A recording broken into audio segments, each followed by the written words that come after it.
Ngesikhathi ijaji likhipha isigwebo, lithe umsolwa wenqabile ukwethula ubufakazi enkantolo nokwenza ukuthi nomndeni wezisulu usale nemibuzo eminingi ukuthi kwenzekani ngosuku lwesigameko. Inkantolo ithi wehlulekile umsolwa ukubonisa ukuthi uyazisola ngalesi senzo. The court finds that the accused failed to demonstrate true or genuine remorse. Umama kaAmandle uthi bagculisekile ngendlela inkantolo elisingathe ngayo lolu daba. Angazi nokuthi ngithini kodwa ngizothi nje benzekile ubulungiswa yize umntanami engeke sabuya. Even though ngwana never asahudla.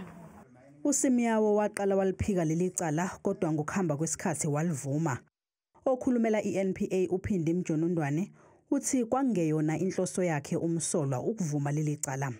Before court we had an accused person who did not intend to plead guilty initially.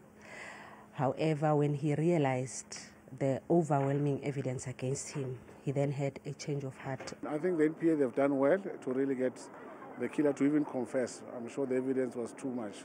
uSimiyawo ugwetshwe iminyaka emibili ebhadle ejele ngecala lokuthumba. Wakicabezwa hodili kajele ababili ngecala lokudlwengula nokubulala. On count 1, the kidnapping of the minor child, you are sentenced to 2 years imprisonment.